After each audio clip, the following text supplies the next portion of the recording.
ज्ञान जल से पावन नहीं बनते, लेकिन याद से ही पावन बनते। लेकिन स्थूल में कोई गंध को प्रक्षालन करने के लिए जल चाहिए न पावन। यहाँ याद से ही पावन बनते हैं ऐसा कहा है, लेकिन याद की आधार भी ज्ञान है। जितना जितना ज्ञान होता है उतना उतना याद की तीव्रता होती है। तब उसको अलग करने की क्या दरकार है? इसको ज्ञान से ही नहीं पावन बनती है, याद से ही पावन बनती है। ज्ञान साधन है, जीवनाधार साध्य नहीं है। लेकिन याद जो है वो हमारा साध्य है। जितना जितना ज्ञान की गहराई होगी, ज्ञान की गहराई के आधार पर ही, जानकारी के आधार पर ही बाप की पहचान होने के कारण गहराई से याद आवेगी। और याद जितनी गहरी होगी, आत्मा उतनी ही बाप में समाएगी। जो बाप, वो बच्चों की स्टेज हो जाएगी। बच्चे बाप समान बने, इसके लिए याद की यात्रा ही मुख्य है। याद है भोजन और ज्ञान है पानी। भोजन खाने से शक्ति आती है, पानी पीने से शक्ति नहीं आती है। पानी भोजन को पचाता है, लेकिन शक्ति नहीं देता है। शक्ति लाना है तो भोजन खाना है।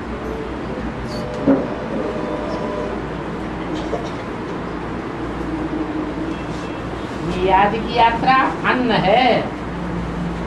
ठीक है, लेकिन जो ज्ञान भी इसमें अंतर्भाग है ना, साथ में अंतर्भाग है। ज्ञान दाता और ज्ञान में अंतर है। वैसे ही याद और ज्ञान में अंतर है। ज्ञानदाता एक है,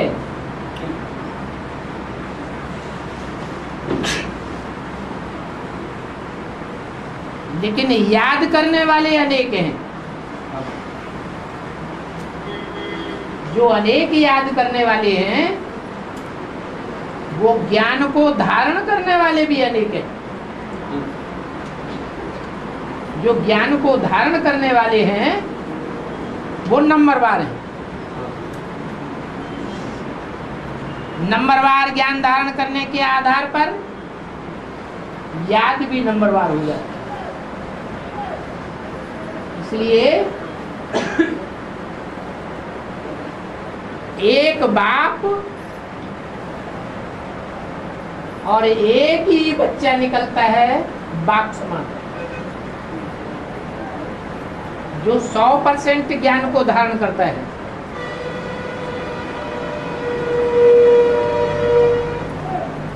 अंतर क्यों पड़ गया? एक बाप आकर के सब बच्चों को एक ही ज्ञान सुनाते हैं। कोई अंतर पड़ता है? नहीं पड़ता है, नहीं पड़ता है, अंतर नहीं पड़ता है। अंतर नहीं पड़ता है। सबको ज्ञान एक ही ज्ञान सुनाते हैं। हाँ, फिर अंतर पड़ता है कि नहीं? धारणा करने में अंतर पड़ता है। अंतर पड़ जाता है। क्यों अंतर पड़ गया है?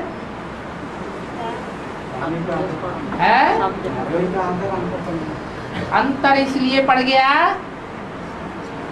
कि हर आत्मा में अपना अपना पार्ट भरा हुआ है। एक जैसा पार्ट नहीं भरा हुआ है। तो हर एक में देहभान भी अपना अपना अलग अलग है, या एक ही प्रकार का देहभान भरा हुआ है? अलग अलग प्रकार का देहभान भरा हुआ है। देह को मिट्टी कहा जाता है। जैसी मिट्टी होती है वैसा पानी होता है। गंगा की मिट्टी अलग और यमुना की मिट्टी अलग, तो पानी में अंतर पड़ता है कि नहीं? मतलब ज्ञान में? हाँ, ज्ञान में। ज्ञान जल में अंतर पड़ता है या नहीं? पड़ता है। पड़ता है। तो ज्ञान जल में अंतर पड़ गया तो याद में भी अंतर पड़ जाता है। इसलिए ज्ञान और याद एक नहीं है, अलग अलग चीजें हैं। गंगा के पानी से कोई पावन नहीं बनेगा। अच्छा, गंगा की याद से पावन बन जाएगा? नहीं बनेगा। लेकिन बाप के ज्ञान से और बाप की याद से पावन बनेगा। शर्त यह है कि पावन बनेगा। क्या अंतर पड़ गया? अंतर पड़ गया देह अभिमान का। बाप में रिंचक भी देह अभिमान नहीं है, मिट्टी का लेश मात्र भी नहीं है।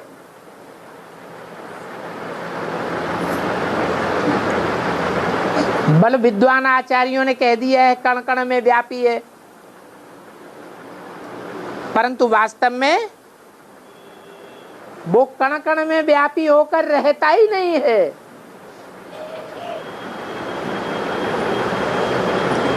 अगर है तो एक ही तरफ याद होना चाहिए। इसलिए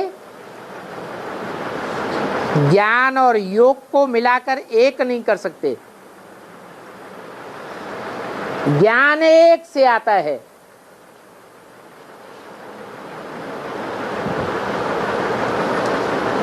और याद हम करते हैं, आती नहीं है। और हम उतनी ही याद कर पाएंगे जितना हमारे अंदर प्यार भरा होगा। अब भी विचारी प्यार,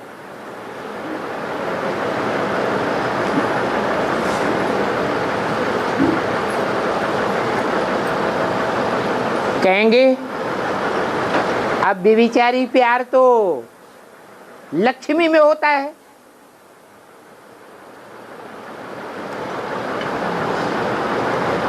फिर लक्ष्मी में अब विचारी प्यार होता है तो याद की यात्रा भी लक्ष्मी में जास्ती होनी चाहिए।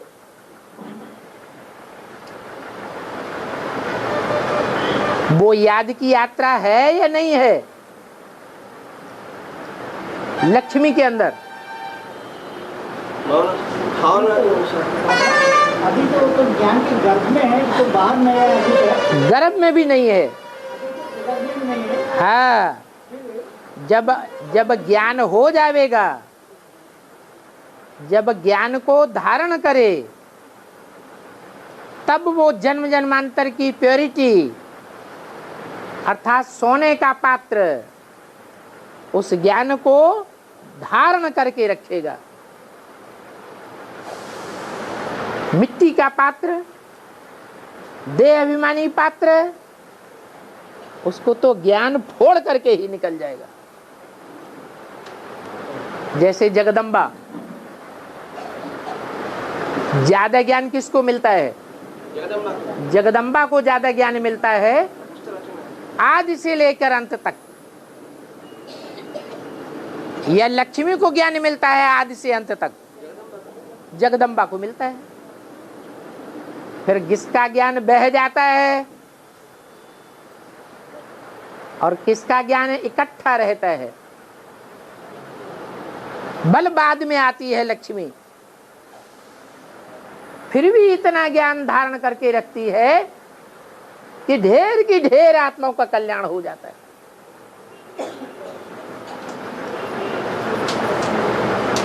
ये विविचारी और अविविचारी ज्ञान की कमाल है।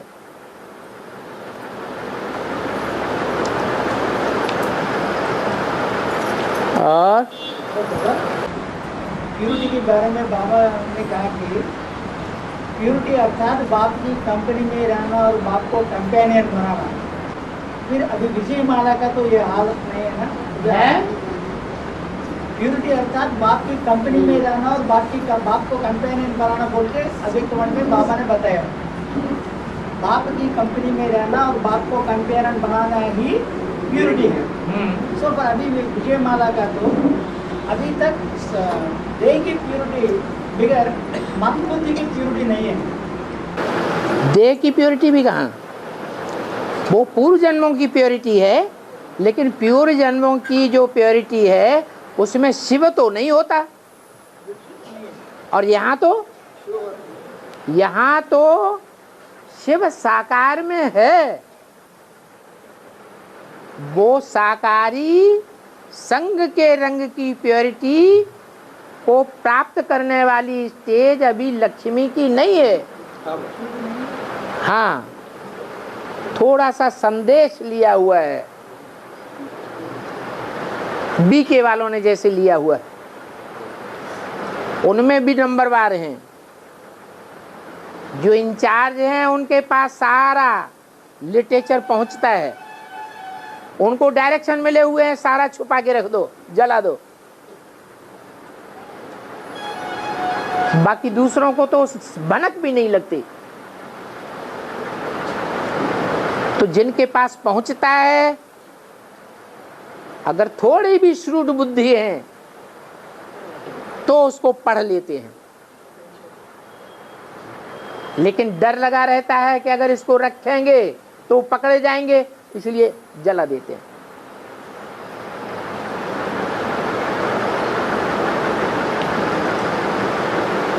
और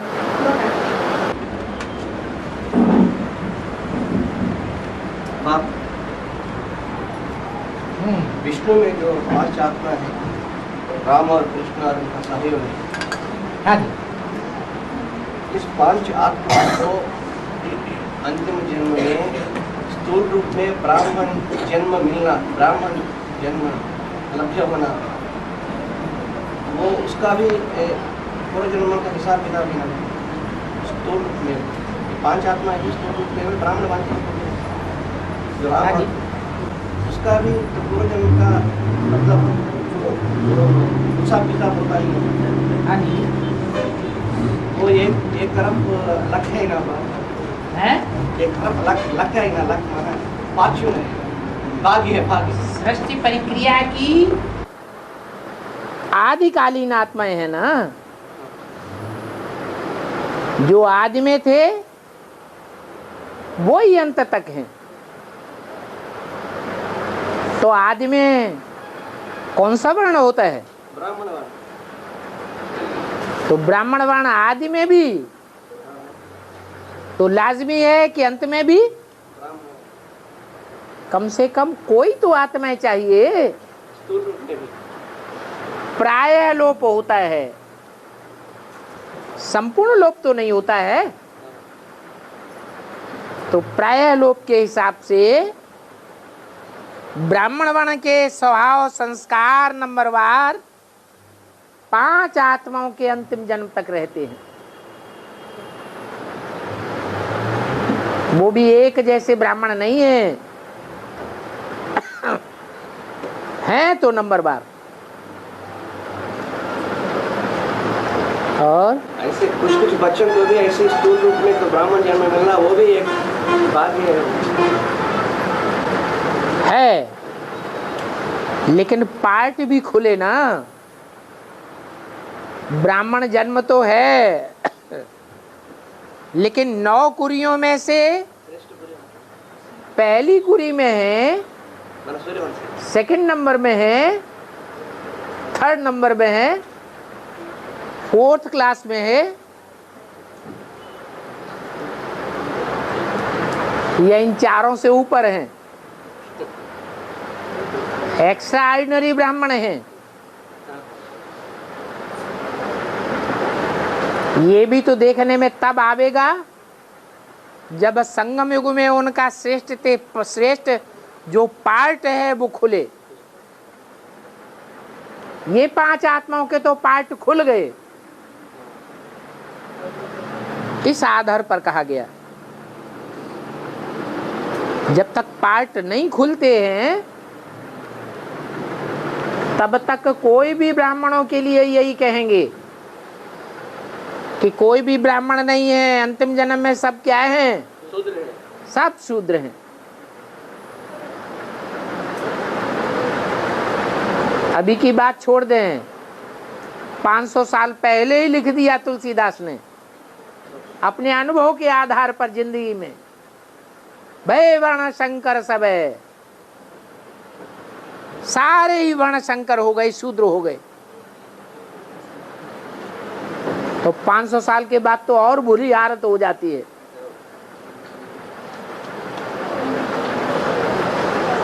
और बाबा ने कहा कि संकल्प और विचारों में एक रहकर आगे बढ़ना और आगे बढ़ाना, इसी से जो पहली अभिवाणी में आए संकल्प और विचारों। संकल्प विचार एक ही बात, संकल्प करना और विचार करना एक ही बात। संकल्प उचित मनन चिंतन करना माने विचार करना। हाँ। उसमें एक रहकर आगे बढ़ना और बढ़ाना बोल के बाबा ने कहा। संकल्पों में एक स्टेज हो जाए। संकल्प और विचारों में एक स्टेज है। हमसे तक तो संकल्प उचित भी आती है, अनुचित भी आती है। विचार भी उचित आते हैं, अनुचित भी आते हैं, एक ही बात है। हिंदी में जिसे विचार कहा जाता है उसी को संकल्प कहा जाता है। और हैं बाबा ने में आया कि संकल्प और विचारों में, इसलिए समझाने के लिए बता दिया। तो बाबा 1227 में बाबा ने बताया कि आत्मा अलग है, आत्मा जीव में प्रवेश करने वाला जीव अलग है। जीव तब कहते हैं जब आत्मा जीवन में आ जाए। जीवन में आ जाए माने जीता जागता हो जाए, चैतन्य बन जाए। आत्मा परम धाम में है तो जीव नहीं है, चैतन्य नहीं है, जड़ है। सुप्रीम सोल भी जड़ है और मनुष्य आत्माएं भी जड़ हैं। पशु पक्षी की आत्माएं भी परम धाम में जड़ हैं।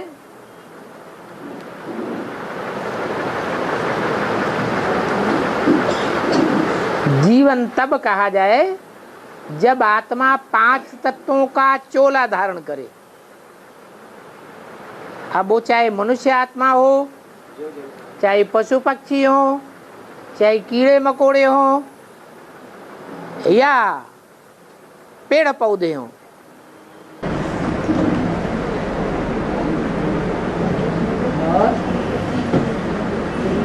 बाकी का तो पिंड भी चैतन्य होता है। जैसे एक बूंद खून है, खून में ढेर सारे कीटाणु होते हैं, ऐसे ही वो पिंड में ढेर के ढेर कीटाणु हैं। उन कीटाणुओं को मनुष्य आत्मा नहीं कहेंगे,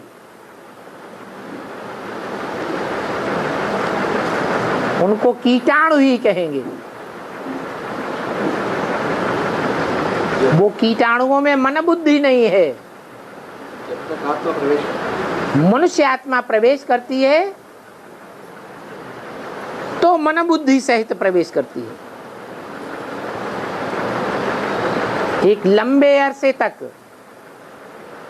गर्भ के अंदर वो सूक्ष्म शरीर धारण करके रहती है, सूक्ष्म शरीर से बाहर की दुनिया में भी चली जाती है, सूक्ष्म शरीर से साक्षात्कार भी करती रहती है। जन्म लेने के बाद भी बच्चा कभी हंसता है, कभी रोता है, अपने आप ही रोता है, अपने आप ही हंसता है। वो उसके सूक्ष्म शरीर का कार्य करता है। जब तक स्थूल इंद्रियां पावरफुल ना हो जाएं, तब तक सूक्ष्म शरीर पावरफुल रीति कार्य करता है।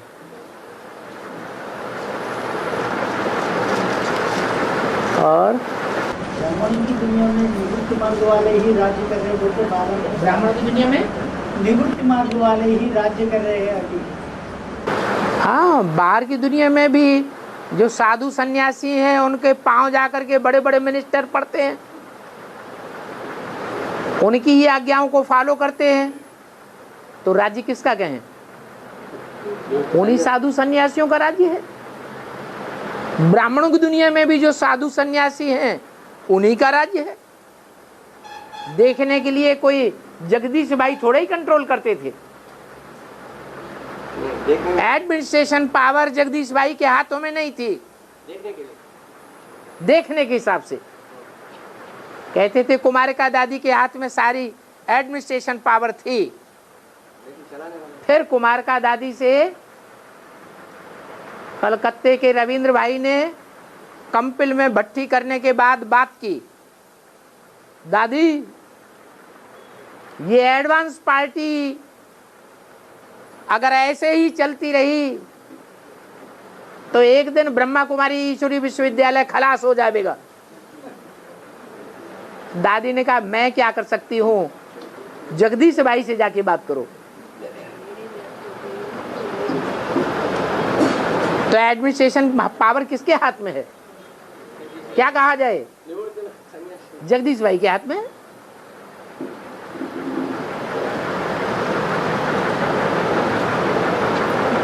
आज की दुनिया में जो भी बड़े बड़े प्रकांड विद्वान पंडित आचार्य सन्यासी हैं उनका बहुत प्रभाव है।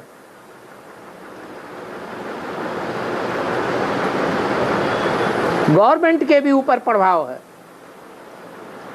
बड़े बड़े पूंजीपतियों का इतना प्रभाव नहीं है, क्योंकि पूंजीपति भी उनके चरणों में जाकर के लौटते हैं।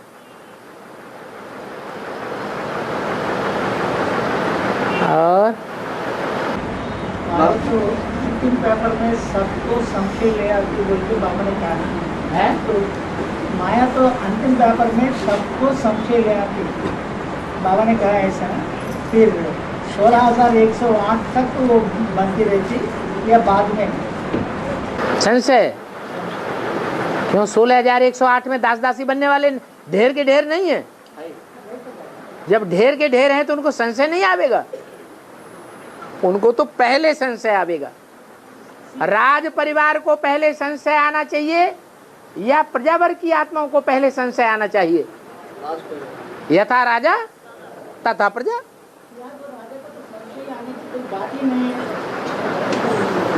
वो राजा नहीं है, वो बेताज बादशाह है, वो भगवान का साकार स्वरूप है, भगवान भगवती है, वो कंट्रोलर नहीं है, वो राजाई नहीं करते। प्रैक्टिकल जीवन में बाबा क्या बन करके आता है? बच्चे, I am your most obedient servant, न कि राजा बन करके आता है। और ये नियम है जो संगम युग में सन 36 से लेकर 2036 तक जितनी राजाई कमाई लेगा, राजाई चलाए लेगा, वहां उसकी राजाई कट हो जाएगी। यहां जितनी सेवा कर लेगा उतनी वहां राजाई बढ़ जाएगी। तो ज्ञानी आत्मा तो वो है जो यहां कोई के ऊपर कंट्रोल न करे, रिक्वेस्ट से काम करे, सेवाधारी बन करके काम करे। 100 बार भी डायरेक्शन दिया जाए और कोई 100 बार भी डिसओबे करे तो उसके ऊपर नाराज न हो जाए। जैसे बाबा सन 36 से 70 साल से ऊपर हो गए, वही डायरेक्शन दे रहा है, बच्चे ऐसा करना है, ऐसा नहीं करना है, और बच्चे लगातार डिसओबे करते जा रहे हैं। तो बाबा को क्रोध आता है क्या? दंड देता है क्या? राजा तो क्या करता है? खुंदक में आ जाता है। अच्छा, मेरी बात भी नहीं मानेगा, सूली पे चढ़ा देते हैं। वहां तो राजाओं के सामने जाने से ही थर थर कांपते हैं, और यहां तो राजाओं का राजा बनाने वाला सामने आता है तो भी एक कान से सुन करके दूसरे कान से बात को निकाल देते हैं। एक बार नहीं, हजार हजार बार। तो राजाई का चलाने के संस्कार किसमें है? एक में है, या एक को छोड़ करके सारी माला के मणकों के अंदर राजाई चलाने के संस्कार है? एक को छोड़कर सारे, एक को छोड़ करके सारी माला के मणके, कोई भी मालाएं क्यों न हो, 8 की माला ही क्यों न हो, सब के अंदर ये संस्कार है। अच्छा, मेरी बात नहीं मानेगा? नहीं मानेगा तो देख लूंगा, अभी देखता हूं।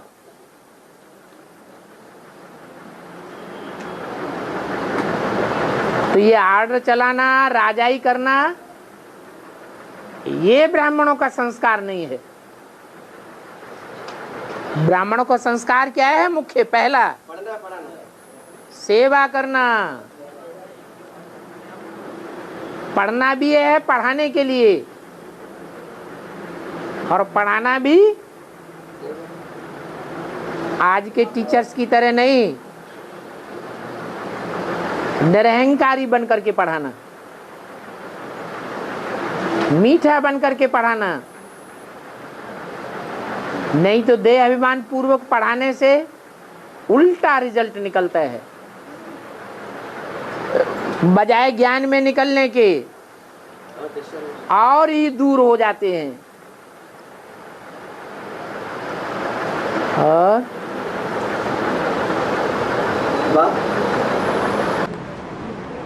सद्गुरु, धर्मराज और खाली, तीनों पार्ट में क्या अंतर है? बाप प्यार का सागर है, धर्मराज तो मार का सागर है। मेरा राइट हैंड है इसे। राइट हैंड इसीलिए है, जो काम मैं नहीं करा पाता बच्चों से, मैं जिन बच्चों को चेंज नहीं कर पाता हूँ, लेकिन ये बात बोलते हैं, बात तो सद्गुरु, तो वो काम बच्चे के रूप में वो बच्चा कर देता है, जो धर्मराज कहा जाता है। वो धारण करेगा तो धर्मराज कहा जाएगा। अगर धारणा नहीं करता है, धर्म की धारणा नहीं है, तो धर्मराज भी नहीं बन सकता। तो ठीक है बाप, लेकिन जो बाबा बोलते हैं, तो जब सद्गुरु की पाठ शुरू होती है तब तुम बच्चों मेरे सामने ठहर नहीं सकते। तो पावर की बात है, दंड देने की बात नहीं है। सिर्फ पावर से बच्चे स्तंभित हो जाते हैं। धर्मराज तो पावर दिखाता है, दंड देता है, और धर्मराज वही कहा जा सकता है जो खुद धारणा करता है।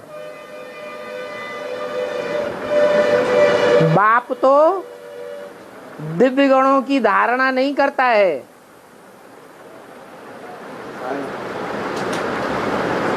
बाप का तो पार्ट ही न्यारा है। क्योंकि बाबा कहते रहते कि सारी महिमा है ही एक बाप की। जरूर है, तुरिया धर्म है, तुरिया कर्म है, तुरिया धारणाएं हैं। जो बच्चों की धारणाएं हैं वो बाप की नहीं है, जो देवताओं की धारणाएं हैं वो बाप की नहीं है। बाप के गुण अलग और बच्चों के देवताओं के गुण अलग। और महाकाली और धर्मराज का पाठ एक, महाकाली साकार है और धर्मराज तो आकारी स्टेज वाला है। धर्मराज पुरी में रहता है वो ब्रह्मा की सोल है जो महाकाली में प्रवेश करके पाठ बजाती है। असुर संहारिणी नाम है तो काम भी वैसा ही है। और वो अकेली नहीं है, ढेर की ढेर भुजाएं हैं।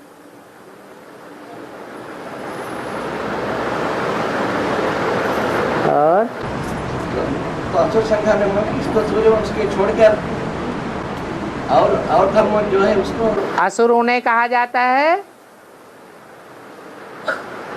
जो भगवान का ज्ञान या तो सुनना ही पसंद नहीं करते और सुनते हैं तो मानते ही नहीं, और मान भी लेते हैं तो चलते ही नहीं। गांठ बांध ली है कि न जानेंगे न मानेंगे और न चलेंगे। भगवान भी उनको अपने प्यार के सागर की स्टेज में रह करके उनको कंट्रोल नहीं कर पाता। ऐसों को फिर धर्मराज कंट्रोल करता है। तो कहा जाता है डंडे से भूत भाग जाते हैं। तो धर्मराज पावरफुल हुआ या भगवान पावरफुल हुआ?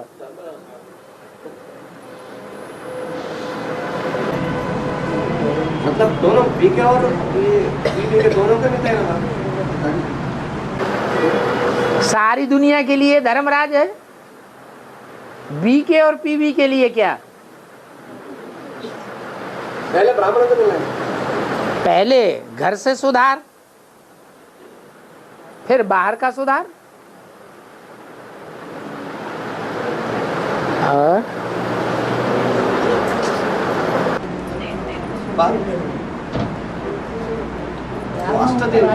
बालाजी होना चाहिए है? तो बालाजी के पास जाके भूतों को भगाने के लिए बाबा ने कहा है सर, धारणों का राजा तो बालाजी ही बनना पड़ेगा। है? बालाजी, हाँ, वो धारणाओं का राजा तो नहीं है ना। किसका राजा? धारणाओं का राजा तो बालाजी नहीं है ना। धारणाओं का राजा। बाला माने क्या होता है? बाला माने छोटा। कृष्ण बच्चे को ही बाला कहते हैं।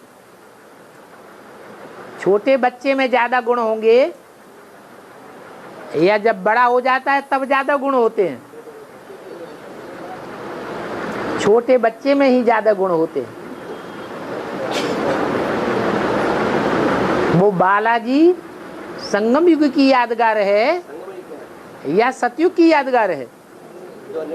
संगम युग में भी आदिकाल की यादगार है 1936 वाली, या अंत समय की यादगार है? अंत समय की यादगार है। जब वो बालाजी वाली आत्मा संगम युगी कृष्ण का पाठ बजाए तब की यादगार है। Next to God is Krishna. बाबा మన हमारे जातीय झंडा ने पिंगल वेंकन्नाथ बनाया गया है। हमारे जातीय झंडा को पिंगल वेंकन्ना बनाया है ना। वे आपने झंडा को ब्रह्मा विष्णु महेश्वर के यादगार कहते हैं ना। वे ज्ञान में नहीं आते तो वे कैसे बनाया? ठीक है, तो हमारा जातीय झंडा है ना बाप, फ्लैग, नेशनल फ्लैग है ना। हाँ। उसको यहाँ तो ये आंध्रा वाले पिंगड़ी वेंकैया वो बना दिया है। क्या बना दिया? ये नेशनल फ्लैग जो 3 रंगों की कपड़ा है ना, हाँ, उसको पिंगड़ी वेंकैया के एक नाम है आंध्रा वाला, हाँ। वो बनाया। वो क्या है? वो एक आदमी है, वो बनाया है। क्या बनाया? ये 3 रंगों की जातीय नेशनल फ्लैग है ना बाप, जातीय झंडा माना नेशनल फ्लैग, राष्ट्रीय फ्लैग। अरे राष्ट्रीय झंडा कोई आंध्रा का है या पूरे राष्ट्र का है? वो ऐसा पूछ रहा है बाप। राष्ट्र को स्टेट नहीं कहा जाता है। राष्ट्र अलग बात, अंतरराष्ट्रीय और अंतरराज्यीय। राज्य ढेर के ढेर हैं, उनमें एक राज्य है आंध्रा। आंध्रा में ये मान्यता होगी वेंकन्नैया की। सभी राज्यों में वेंकन्नैया की राज्य मान्यता नहीं है। सभी राज्यों को मिलकर के एक राष्ट्र बना है। उस राष्ट्र का जो झंडा है उसमें ऐसी कोई बात नहीं है। మొత్తం అన్ని రాష్ట్రాలకు ఉంటుంది ఒకటి అంటారు, ఒక రాష్ట్రానికి సంబంధించింది కాదు. हाँ जी, మరి अशोक चक्र ने चक्र ने बीच के चक्र में हाँ अशोक ने बनाया। आ, इसके बारे में भी आप बना जो उसको बनाया बाप, उसका ये ज्ञान नहीं है ना। तो तीन है, तीन ब्रह्मा और विष्णु शंकर का वो याद करेंगे ना बाप हाँ झंडा में। हाँ, जो उसको बनाया उसको ये ज्ञान नहीं है ना, वो कैसा बनाया वही पूछ रहा है। इसको ज्ञान नहीं। वो जो वेंकैया के नाम से अरे ज्ञान होता तो वो राष्ट्र का झंडा बनाता या कोई एक राज्य का झंडा बनाता। अरे सारे भारत को एक करके चलना है या कि कोई छोटा रूप धारण करके चलना है? सारे राष्ट्र को एक बनाना है। ये अलगाववाद हो जाता है। अभी तो आंध्रा में ही अलगाववाद कर दिया।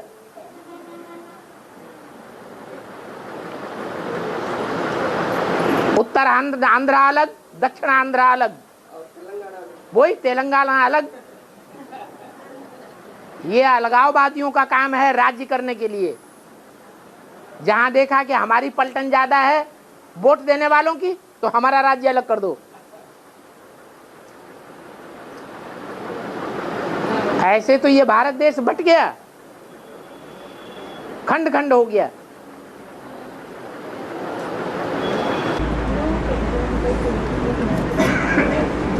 बाप जो अष्टदेव है, सबसे पूर्वज सबको, मतलब जो नवधर्मों में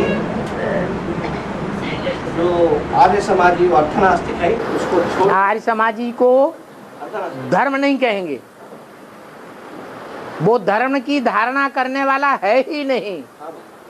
अगर कोई धर्म की धारणा करने वाला होता तो एक बात में पक्का रहता। उन्होंने तो जहां इस्लाम धर्म आया, इस्लाम धर्म में कन्वर्ट हो गए। वहां से दुख मिलता देखा। बौद्धी आए तो बौद्धियों में कन्वर्ट हो गए। वहां भी दुख मिलता देखा, क्रिश्चियन में कन्वर्ट हो गए। माना जहां देखी तबा बारात वहीं बिताई सारी रात। ये तो अवसरवादी हैं आज के नेताओं की तरह। आज के नेताओं का राज्य ही है धर्मनिरपेक्ष राज्य, कांग्रेस राज्य। हमें कोई धर्म की अपेक्षा नहीं है। जब धर्म की अपेक्षा नहीं है तो धर्म की धारणा क्या करेंगे? कोई धर्म से लेना देना नहीं। अधर्मी बन गए। अधर्मी माने नास्तिक। नास्तिकवाद भारत से शुरू होता है, तब रूस में जाकर के पनपता है बड़े रूप में। वो भगवान की जो क्रिएशन है, राजाएं और राजाई, उसको ही नष्ट करने वाले हैं।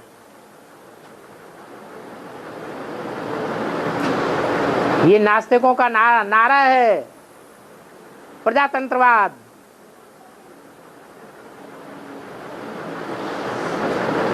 प्रजा का वोट चाहिए,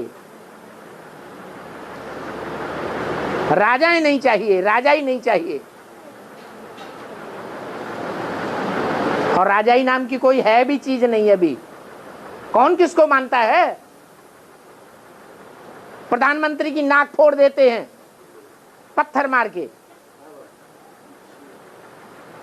गृह मंत्री की लड़की उठा के ले जाते हैं किडनैप करके। ये कोई राजा ही है?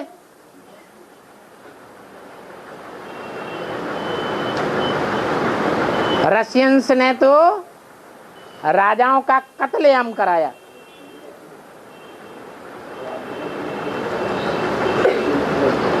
भगवान ने आकर के जिनको ठहराया, गद्दियों पर बिठाया, नंबर निश्चित कर दिए माला में, उनको उन्होंने कत्लेआम करा दिया। तो भगवान का विरोध करने वाले हैं या भगवान को सपोर्ट करने वाले हैं? वो तो बिल्कुल नास्तिक हैं। धर्म नाम की कोई चीज ही नहीं, धारणा नाम की कोई चीज ही नहीं। तो उस धर्म को छोड़कर माँ के जो 8 धर्म है ना, हाँ। उस 8 धर्मों को वो पूर्वज है ना, वो सूर्यवंशी जो अष्टदेव है, वो 8 धर्मों की पूर्वज है। हाँ जी। तब 8 के पूर्वज होते हुए भी आपस में मिलकर के एक हैं और सबको सपोर्ट करने वाले हैं 8 को। एक 8 को सपोर्ट करने वाले। हाँ जी, क्योंकि जानते हैं कि हर धर्म में से श्रेष्ठ आत्माएं चुन करके बाप ने ये राजाई स्थापन की है। वो सभी आत्माएं श्रेष्ठ आत्माएं हैं। सारी माला का संगठन ही श्रेष्ठ है। मतलब आप हर एक धर्म का जो सूक्ष्म बीज है, वो सूक्ष्म बीज उसमें रह गए। हाँ जी, जो 100% सच्चाई है हर धर्म के अंदर, वो अष्टदेवों में आकर के इकट्ठी होती है। तो सच्चाई तो जरूर सच्चाई को सपोर्ट करेगी। तो हर धर्म में सच्चाई होती है ना बाप? हर धर्म में सच्चाई है। 100%। नास्तिक कोई धर्म नहीं है, अर्ध नास्तिक कोई सच्चाई नहीं है। वो धारणा करने वालों में तो सच्चाई और फिर भी वो तो बाप के विरुद्ध है ना संगम युग में। सब विरुद्ध नहीं होते हैं। जो सच्चाई वाले हैं वो ही आकर के सपोर्ट करते हैं भगवान को। हर धर्म में से जो सच्चे हैं वो बच्चे चुने जाते हैं। वो सिंध हैदराबाद में एक आखिरी जन्म में इकट्ठे हो गए, चाहे राजा वर्ग की आत्माएं हैं चाहे प्रजा वर्ग की आत्माएं हैं। सारी दुनिया से, हर धर्म से छटी हुई आत्माएं, श्रेष्ठ आत्माएं सिंध हैदराबाद में जाके इकट्ठी हुई।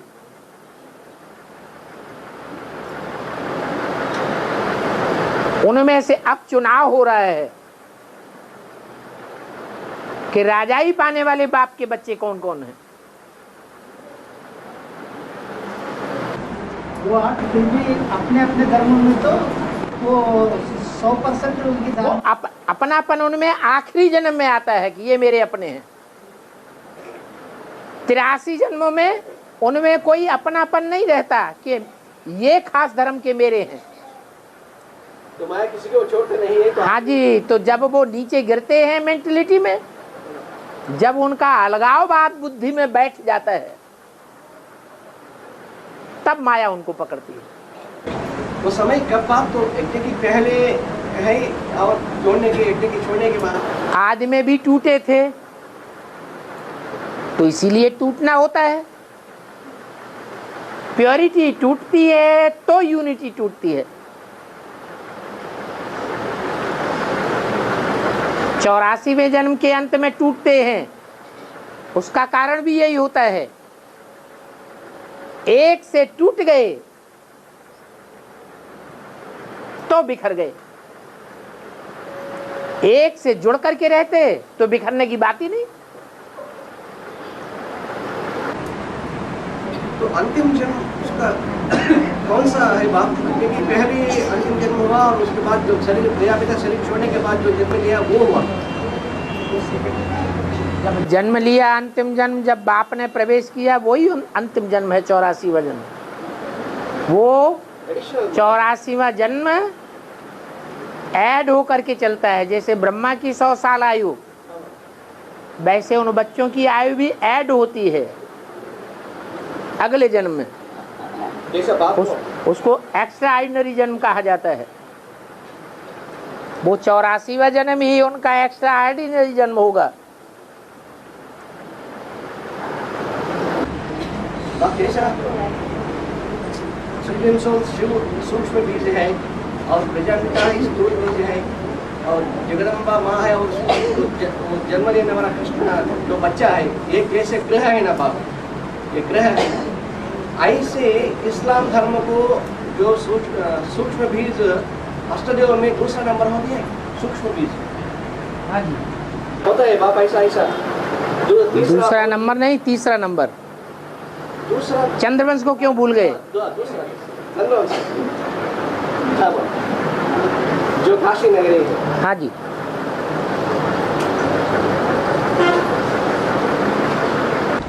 बाप मूल बीज और सूक्ष्म बीज में क्या अंतर है? तो रामायण में राम, भरत, लक्ष्मण और शत्रुघ्न जो 4 वेदों का यादगार है, और जो 4 भाई आई, वो पहला जो राम बाप है वो सनातन देवी धर्म की बीज, और दूसरा है इस्लाम। वेद का नाम ही है ऋक। ऋग्वेद। ऋक माने सच्चा,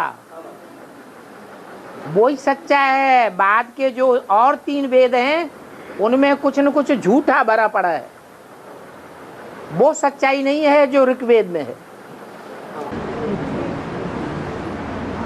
तो वो मूल बीज, तो इस्लाम का मूल बीज जो भारत है, हाँ जी, वो मूल बीज में और सूक्ष्म बीज में क्या अंतर है? माना जो इस्लामी में जो 12 आत्मा है, 12 आत्मा है, तो 12 आत्मा है। पहली आत्मा वो हो सकता है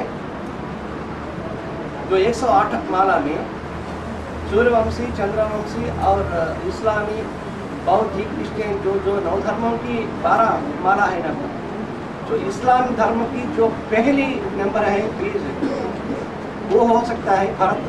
तो सूर्यवंश में है, भारत है सूर्यवंश। वो तो सूर्यवंश के 12 में से है। सूर्यवंश के 12 में, हाँ जी, उससे आधार का जन्म होता है, जड़ का जन्म होता है। तब अष्टदेव में तीसरा नंबर किसका है? अष्टदेव में जो तीसरा, चौथा, 5वां, 6ठा, 7वां और 8वां तक नंबर है, वो श्रेष्ठ आत्माएं हैं, स्थापना और पालना करने वाली। और बाकी जो बची हैं 4, वो नष्ट करने वाली हैं, स्थापना करने वाली नहीं है, पालना करने वाली भी नहीं है, लेकिन उनके बगैर काम भी नहीं चलेगा। देवता धर्म प्रत्यक्ष भी नहीं होगा, 8 की प्रत्यक्षता भी नहीं होगी। किसको नष्ट करने से ही 8 प्रत्यक्ष होते हैं? जो नष्ट करने योग्य हैं। 12 के अलावा जो भी हैं, 12 सूर्यवंशियों के अलावा जो भी हैं और जिस धर्म में भी हैं, वो सब नष्ट होने योग्य है। मतलब चंद्रवंशी भी नष्ट होने योग्य है। वो चंद्रवंशी जो सूर्यवंशियों के आगे झुकते ही नहीं है। राधा झुकती है तो सूर्यवंशी बन जाती है, उसे नष्ट होने की बात ही नहीं।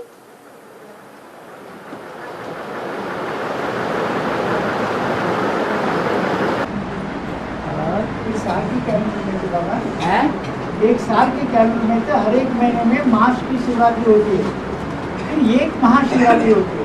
हाँ। तो ये मिला के तो 12 महाशिवरात्रि हो गए हैं, फिर एक महाशिवरात्रि अलग है। उसका नाम ही है महाशिवरात्रि। शिवरात्रि अधूरा नाम है, संपूर्ण नाम है महाशिवरात्रि। 2018 में, हाँ 2018 में। हाँ, महाशिवरात्रि माने ऐसी रात्रि जिससे महा माने बड़ी, जिससे बड़ी कोई रात्रि होती ही नहीं।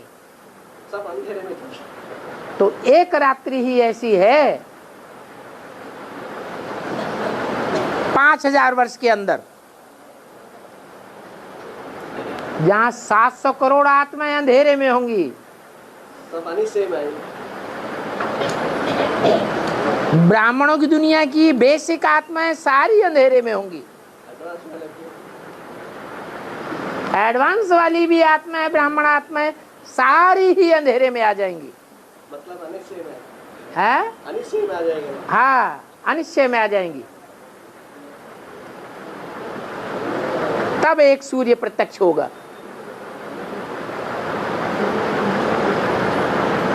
उसको कहते हैं महाशिवरात्रि। उससे बड़ा अंधकार और कभी दुनिया में न हुआ है और न होगा।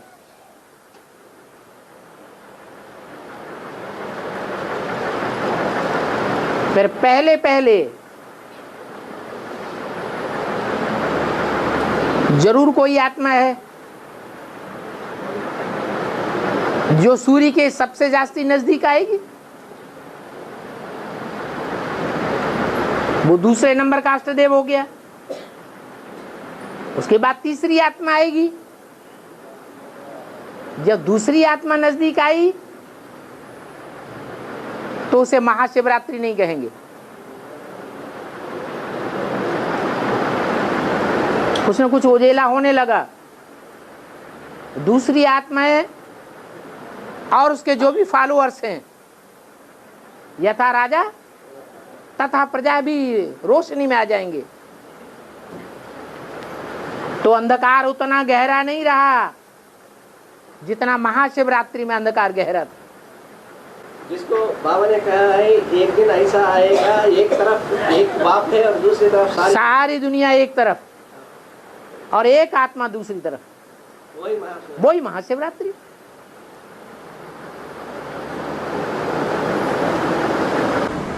बाबा जो ये नष्टदेव है तो 12 आत्माएं में वो तो स्वर्ग को भी नष्ट करने वाला, तीन सीढ़ियां रहती है ना बाबा त्रेता की अंत में। त्रेता के अंत में वो स्वर्ग को भी नष्ट करेंगे, तो ब्राह्मणों की दुनिया को भी नष्ट करेंगे, बेसिक की दुनिया को भी नष्ट करेंगे, और वो बाहर की दुनिया को भी नष्ट करने के निमित्त बनेंगे। दूसरे खंडों की, हाँ, जो भी मुखिया हैं, बड़े बड़े हैं, जिनकी बुद्धि कमजोर है, अपने बनाए हुए एटम बम को खुद फोड़ने में डरते हैं, उनमें प्रवेश करके उनको इंस्पिरेट करेंगे। प्रवेश करना माना सूक्ष्म, इंस्पिरेट करना, प्रवेश करके उनकी बुद्धि को पलटाए देना। लेकिन बाप जो 12 आत्माएं भी 8 आत्माएं को छोड़कर जो 4 आत्मा रहा है ना बाप, लेकिन त्रेता के अंत में 3 सीढ़ियां है, लेकिन यहाँ बचा है 4, वो वहाँ 3 है, और 14वां आत्मा के बारे में क्या बात? वो गुप्त है, 11 ही रुद्र कहे जाते हैं।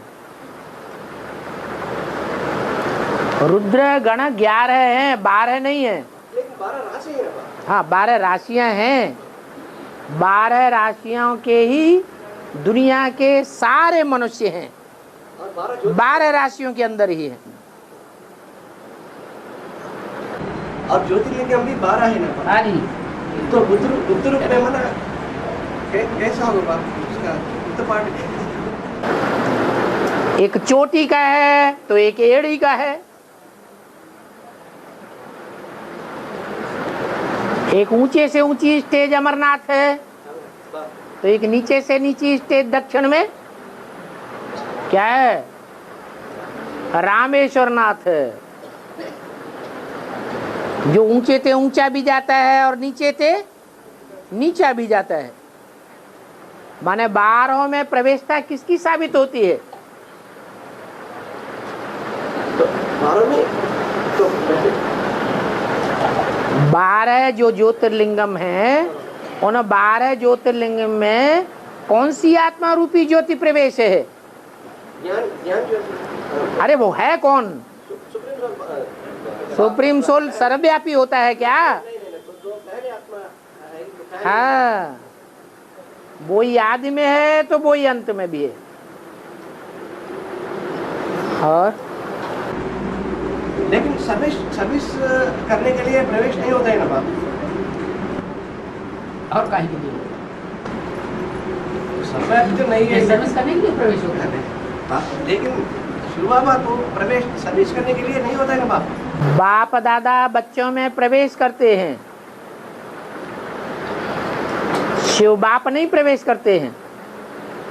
मतलब तुम बच्चों में बाप दादा प्रवेश करके सर्विस कराते हैं, मतलब मुझे और बाप कहा ही जाता है राम बाप, सुप्रीम सोल प्लस प्रजा- प्रजापिता राम बाप, दोनों का प्रवेश होते हैं। दोनों को ही राम बाप कहा जाता है, बाप कहा जाता है।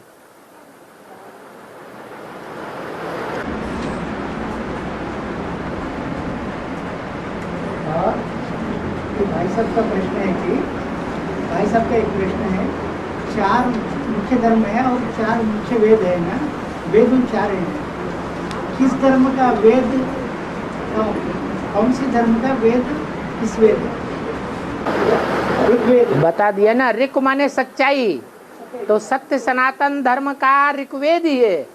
हाँ, सामवेद, हाँ, अथर्ववेद। हाँ, कौन सी धर्मों से रिलेटेड है? उनके नंबर ही बने हुए हैं, उनकी जो विशेषता है वो विशेषता के आधार पर ही चारों नंबर दिखाए गए हैं।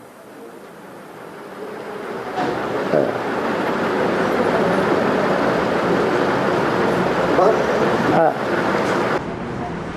एक ही दृष्टि से ही पति से पावर बनती है दुनिया में, एक ही दृष्टि से बात शिव बाबा का दृष्टि से ही छठी कला होती है। लेकिन अभी जो ब्रह्मा जो दूसरा प्रवेश करके जो सभी को दृष्टि देती है, भले वो बाप की याद में है, लेकिन शिव सुप्रीम सोल उस पर प्रैक्टिकल रूप में नहीं है ना बाप, वो दृष्टि देना वो सही है या गलत है? जितने भी सूर्य वंश को छोड़ करके और वंश हैं 11, वो 7, वो सारे ही वंश निराकार को याद करने वाले हैं। माना चंद्रवंश सहित जितने भी विधर्मी हैं बिंदु क्या है? वो सब निराकार को याद करने वाले हैं, साकार को पहचानते ही नहीं हैं। चंद्रवंश में 10% ही ऐसी आत्माएं हैं जो बाप को पहचान करके बाप के धर्म में कन्वर्ट हो जाती हैं, अपना लेती हैं। विजयमाला, बाकी तो सब और धर्म के हैं, और धर्मों में कन्वर्ट होने वाले हैं। मतलब ये दृष्टि देना वो तो रंग है ना बाप ब्रह्मा का। जो जिस धर्म का होगा वो उसी की बात मानेगा ना, किसके मुख को फॉलो करेगा? जिस धर्म का होगा उसी के मुख को मानेगा, उसी की आंख को मानेगा। जो दृष्टि ले रहा है वो उस धर्म का है। बस कुमार का दादी के धर्म के होंगे, वो कुमार का दादी से दृष्टि लेना अच्छा लगेगा। उनके धर्म के नहीं होंगे तो उनको उनकी दृष्टि लेना देना क्या कर रही है, हमें नहीं अच्छा लगता। वो जन्म जन्मांतर के संस्कार हैं।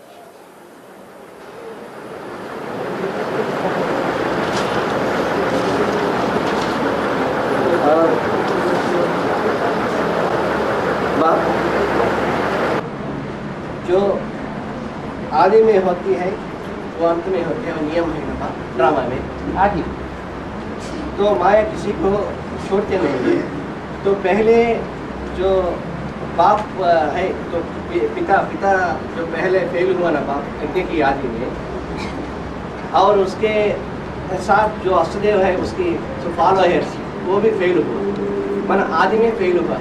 तब ये नियम के अनुसार तब अंत में भी वो फेल हो जाएंगे क्या? अगर अंत में फेल नहीं होंगे तो सारी दुनिया का विनाश करने का मूल निमित्त कौन बनेगा? अरे विनाश कल्याणकारी है, और कल्याणकारी विनाश पावरफुल आत्माएं कर सकेंगी या कमजोर आत्माएं कर सकेंगी? पावरफुल आत्मा है। तो कौन है वो सबसे ज्यादा पावरफुल? पहली आत्मा। तो जो सबसे ज्यादा पावरफुल है वो नीचे गिरने में भी पावरफुल होना चाहिए। जो जितना तारू होता है, तैराक होता है, पानी में तैरने वाले होते हैं ना, जितना तीखा तैराक होगा उतना गहरी डुबक लगाएगा। तीखा तैराक नहीं होगा तो गहराई में जाने से डरेगा।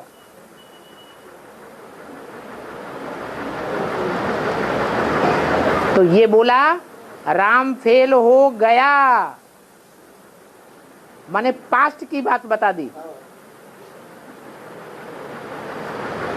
जो फर्स्ट में वो लास्ट में भी होगा।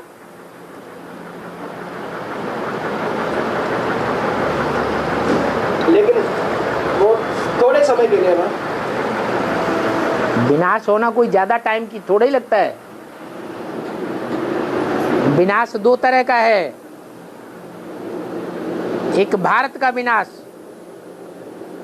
जो भारत में महाभारत युद्ध होता है, खून की नदियां जिसमें बहती हैं, और एक है विदेशियों का विनाश, तुरंत हो जाए। उसे ज्यादा टाइम ही नहीं लगता।